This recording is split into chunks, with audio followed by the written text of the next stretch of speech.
This is the Global Podcast Network, where executives and professionals connect, share, and inspire. Stay tuned for the conversations that drive success.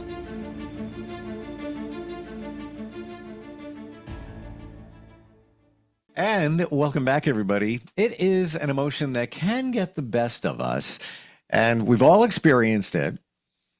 Can be challenging, and he's somebody that helps people release this and more as a marriage licensed, by the way, licensed marriage and family therapist, and he's also a certified family mediator and much more. We today are going to be talking about anger with our professional of the year, Gary Santucci is back on the program. How are you doing today? I'm doing well, Steve. How about yourself? Very well, very well. Great to be back with you. A lot to learn here. I have questions and thoughts about this emotion. Before I even go there, let's go basic and broad. What is anger? How do you define it? Anger is a natural emotion. Everyone has anger, and it shows up in so many different ways. It can be very aggressive. It can be very passive aggressive. It can be external. It can be internal. It's triggered by many different kinds of things. Triggered by something that you're having a disagreement with, a family member, your spouse, a person that you work with, person on the street. Could be internal anger. For example, maybe you're dealing with some issues and you're feeling that life is not treating you fairly.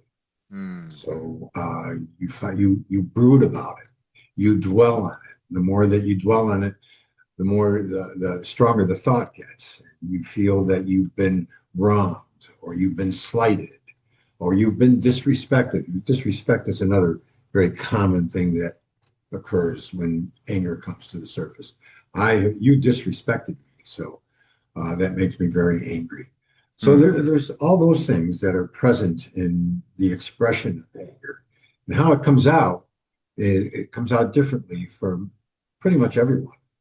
Like I said, it can become very aggressive, and when it comes out that way, you're looking at somebody that can be out of control, yelling and screaming and throwing things and slamming things and punching holes in walls and doing all sorts of not nice things. Could lead to violence. Okay. And the internal thing is that it can come out, like I said, very brooding, moody, withdrawal, and so on. And all those things are likely, the triggers are shown in those ways, externally and internally.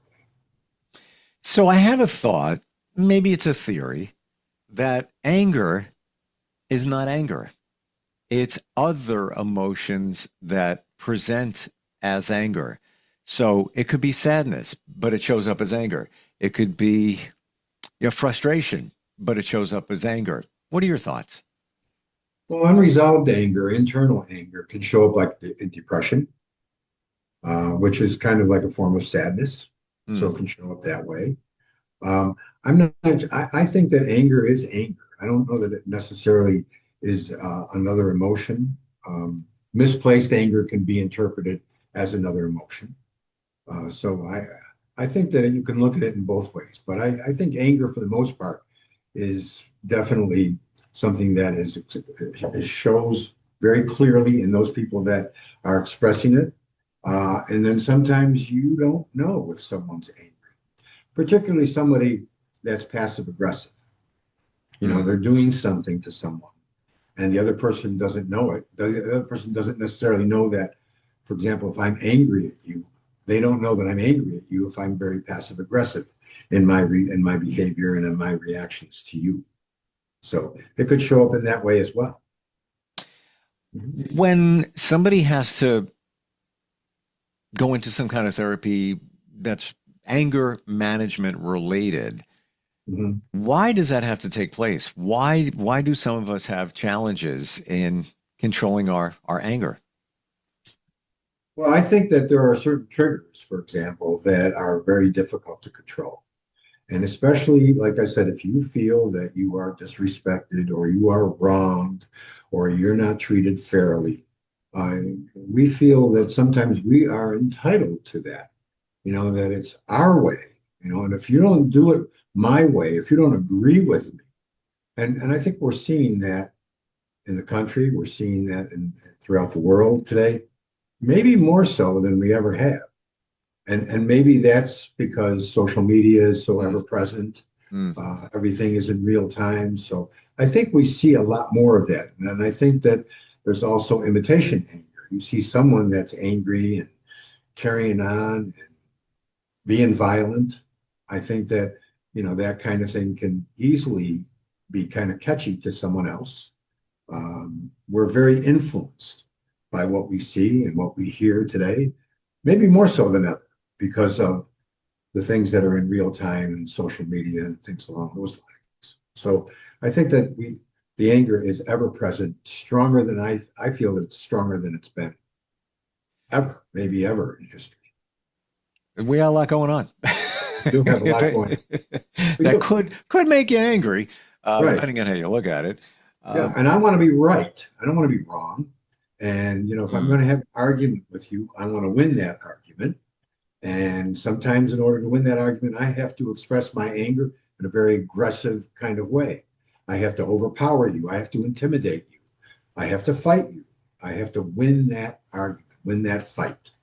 And so I can do that by being explosive. I can be in your face kind of thing. I can be violent. I can, beat you up. I can hurt you in other ways. Many different ways of showing that. How does one know that they need to get help for their anger? I think that people that have a great deal of anger already know they have it. I think it's innate in some people. And I think that maybe they have tried in some ways to control the anger. But I think that when they examine their life, they have constant battles, they have poor relationships, they have altercations with authority. Mm. Maybe they've been arrested more than once. So I think in those kinds of cases, if you've been unsuccessful in dealing with anger yourself, I think that's the time to be able to talk to somebody and help develop what we call anger management. There are many different things that you can use to achieve anger management. So we've talked before that a lot of things that we are challenged by, and been proven in research too, goes back to our childhood. Those situations that formed us 0 to 7, maybe 7 to 14. Is anger one of them? And the way that we deal with anger, is that all part of it, your childhood? without a doubt, there are families, so there's a family environment aspect to anger. If you grow up in a family that's chaotic, if you grow up in a family that doesn't know how to communicate, you have seen as a child explosiveness, you have seen violence, you take that on, you take that behavior on. And this, as an adult, this is how you show your anger if it remains unchecked when you become an adult. So it continues. The pattern is not broken, I believe, unless you are able to deal with anger in a much more constructive way. Anger is, like I said, a natural emotion. You can deal with it in a constructive way. It doesn't have to be explosive. You can show anger in so many positive ways. You can show it in a way where you suppress it and rechannel it. And you can rechannel it by focusing on other kinds of things. You can learn how to express it assertively. And the whole thing with assertive is expressing your point of view in a non-threatening way as opposed to being aggressive. When you're aggressive, you're like a steamroller coming at you. Okay, and so the assertive way is certainly much better. You can do a number of things like relaxation methods are very, very important. breathing, mindfulness, the messages that we put inside our head. We want them to be positive if at all possible. So we want to reframe. Negative thoughts are also a big trigger of anger. If we can reframe our negative thoughts into positive thoughts, we have a much better chance of managing the anger. Cognitive behavioral strategies, cognitive behavioral therapy strategies are abundant and very useful and very helpful in being able to manage the anger. Taking a time out, walking away from it. When we walk away from something, one of the first things that happens is we immediately decelerate the situation. If we're having a fight with our spouse, for example, or a family member, okay, one of the things that I encourage with couples is if they're having a fight and it's getting heated, call a timeout. Timeout occurs, everything comes to a stop. You walk away from it. You do say when you walk away, we'll talk about it at a given time, not later. I don't know what later is, but talk about it. I need 10 minutes. I need an hour. We'll talk about it before we go to bed tonight. Okay. Within that, now you walk away and you have the ability to become calmer.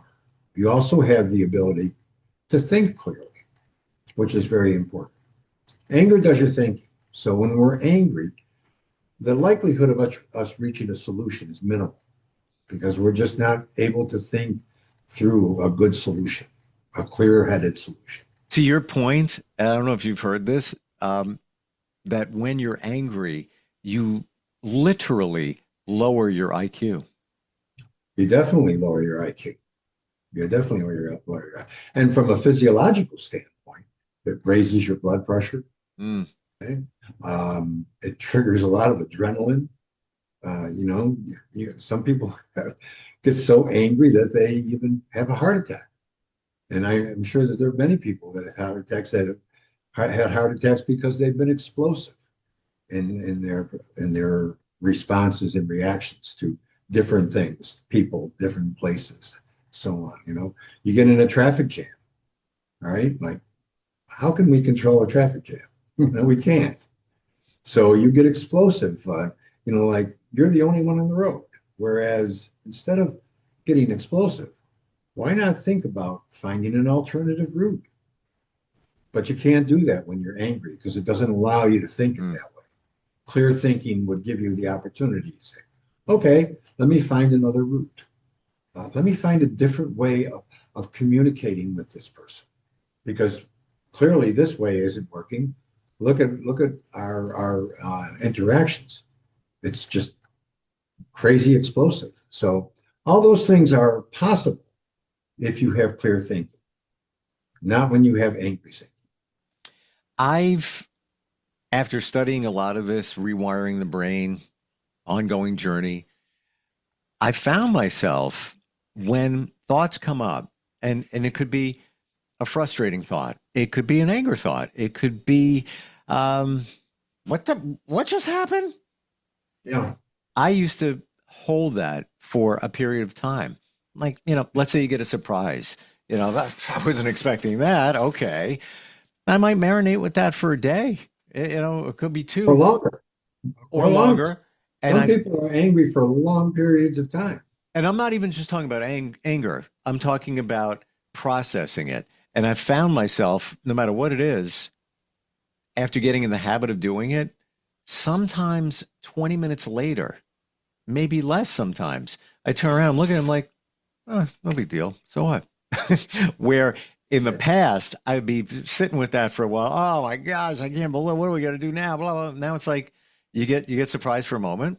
And then when you start this rewiring process, different mindset, even anger, it just minimizes. And then I look back at it sometimes, like literally, like it's something in the room, like, oh, you weren't says, that's not a big deal. I already forgot about it. Moving on. It's not easy, but it takes time. But it's impactful because yes, I think that we worry about something. Of the things that we get angry over are insignificant, silly, unimportant things. Yep. We draw that line in the sand, and we're going to fight to the end over those insignificant, silly things. Now, granted, there are things that are worth being angry over, but most of the time it's not. And when we have the anger, we have the responsibility of ending the anger. We're the only ones that can end it. Anger has a beginning, a middle, and must have an end. We are the only ones that can end that anger. And so to carry that with us for long periods of time, it's like walking through life with a piano on your back. It becomes very difficult each step. And so taking the anger away is like not only a breath of fresh air, sometimes like a truckload of fresh air that it just feels so much better. It's a relief. And I've talked to people many times when they've let go of the anger, um, they feel so much better. And when you talk about, for example, a lot of times we get angry with someone and then we talk about forgiveness. Well, you can't forgive if you're still angry. So if you're going to forgive somebody, you have to be willing to let go of the anger first before forgiveness takes place. Yeah, I never thought about that. That's a very important thing, because we can hold on to anger, and it's just like it becomes a friend to us, and not a healthy friend, but a friend to us nonetheless. And we walk through life being moody and grumpy and angry and resentful and bitter. Oh, that's so hard to live your life that way. I'm getting a download of I call it the three filter, where if you're going to send an email or a text, a lot of times you're angry. Yes. You put it through this filter, and the more I'm thinking about it, even an angry situation with somebody, the filter might be impactful, and that is it true? Is it necessary? Is it kind? So something just happened. You're angry. Ah, really? And now you want to react. Is it true? All right, maybe true. Somebody did something. Is it necessary? Where's it going to get you anyway? Like, for Right. example, car just cut you off. It's Yes. true. I saw it right in front of me. Can't deny Yes. it. It's what they did. Mhm. I'm mad. I'm gonna road rage. I'm gonna pull up next to him. I'm gonna flip the bird. Whatever. Is Right. it necessary? Where's it gonna get you? How And necessary? now people are driving around with guns. And then there's So that. there's that. Okay. So you're right. Is it necessary? And the thing about anger management is that it helps you be able to go from angry thinking to calm thinking much Mm, easier. mm, And with that calm thinking, you're going to say, is it necessary? 9 times out of 10, no, it's not. Is it going to resolve anything? Not 10 times out of 10, it's not. yeah, that's right. Exactly. So, yeah. So in that sense, I think with good anger management that you're practicing every day, you can change how you present your anger and Mm, you can control it instead of it controlling you. When it controls you, pretty much bad things are going to happen at some point.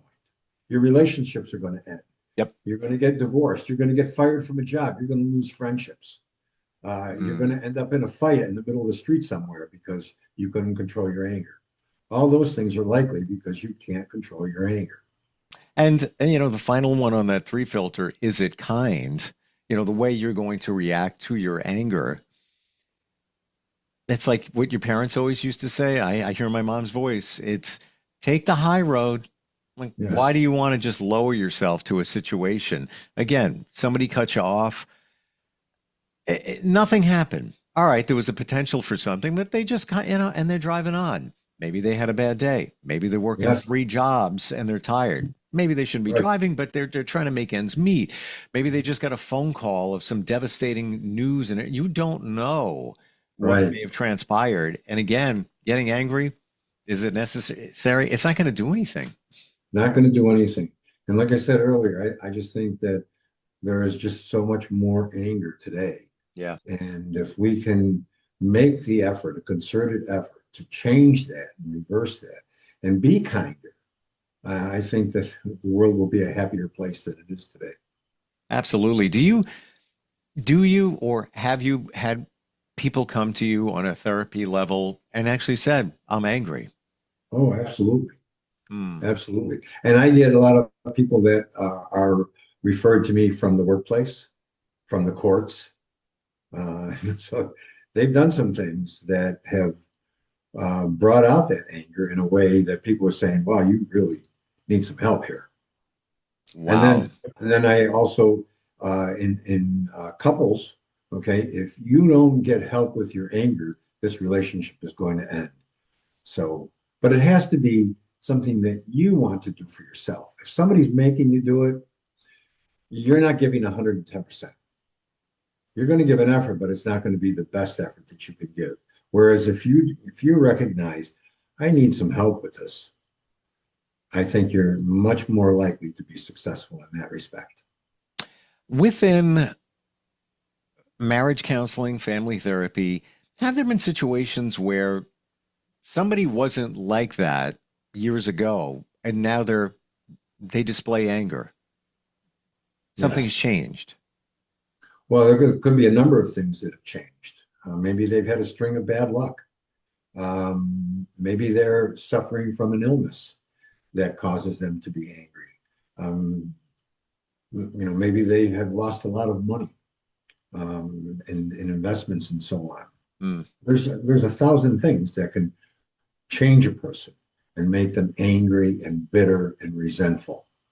A lot of times we compare ourselves with other people, and if we end up second or third or fourth, we get angry over the person that we have positioned in first place. Yep. For whatever reason. So there's 1,000 things that can trigger us and show that anger.